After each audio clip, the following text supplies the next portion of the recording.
So what was one of the major differences you noticed when you made that transition from corrections to a street cop? Let's see. From corrections, right?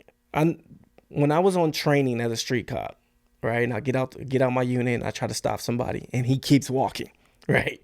I'm like, hey man, come here. Like, what you doing? Because I'm not used to that. In prison, it was like, hey, so and so, come here. He stops. Right. He ain't going nowhere. He already know he can't go anywhere. Right? Come here. Let me search you real quick. Make sure you ain't got X, Y, and Z on you. And he gonna go about his day. Right? He knows he can't go anywhere. But on the street, it was like they looking at me like, who is you? I ain't do nothing.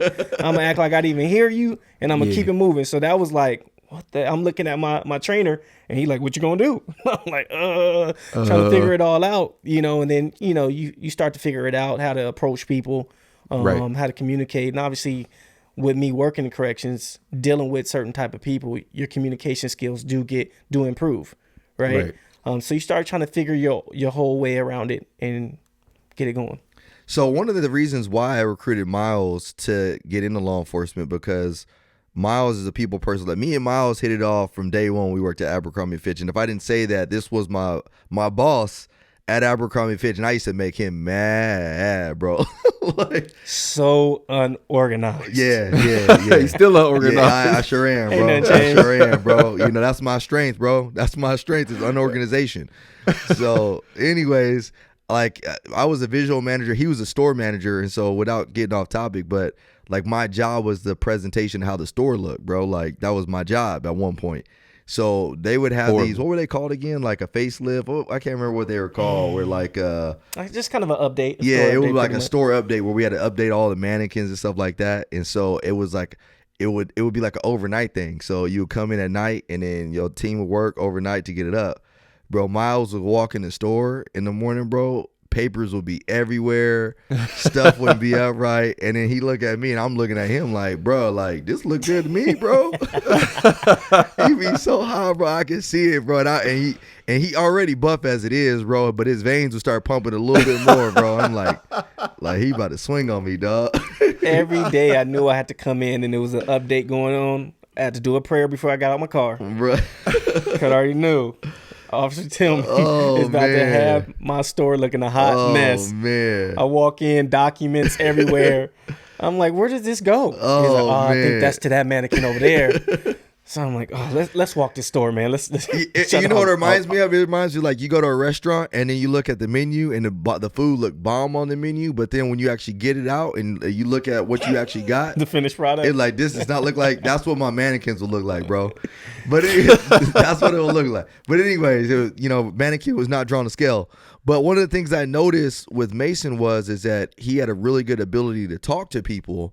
And very personable. Everybody loved working for Mason. But then he also knew how to go hard on people. And he had it like if folks need to get put in their place, like Mason would do it. And he looks like I ain't messing with Mason. So I was like, bro, he'd be a phenomenal police officer. And like I said, we grew up in the same city. So that's one of the reasons why I recruited Mason into law enforcement.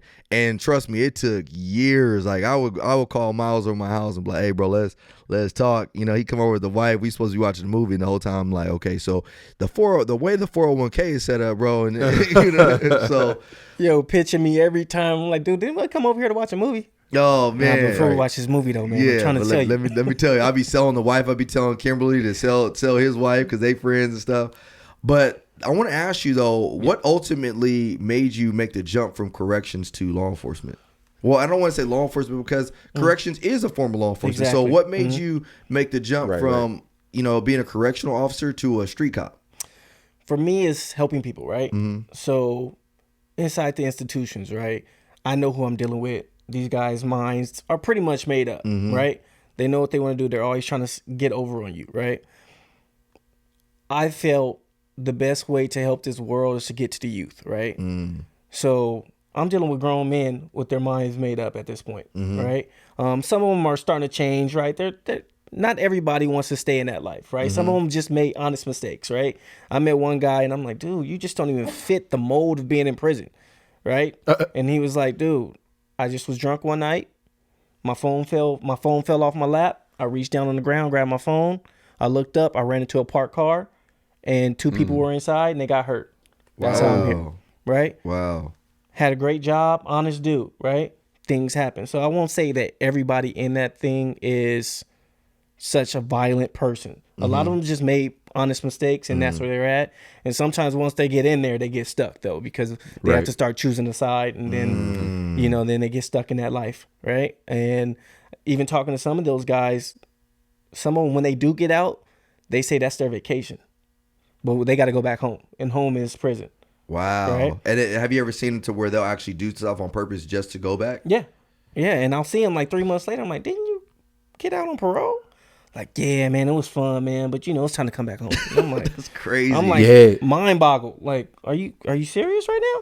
Wow. But the And that's- structure, they love the structure, because out on the street, they either probably don't have a home, or their home is just chaos. Wow. Right? Yeah. So when they come back to the prison, they know they got 3 meals every day, right? They got a bed, right? They get to work out, no responsibilities. Wow. Right? They ain't got to pay bills. They ain't got to pay, no, they good.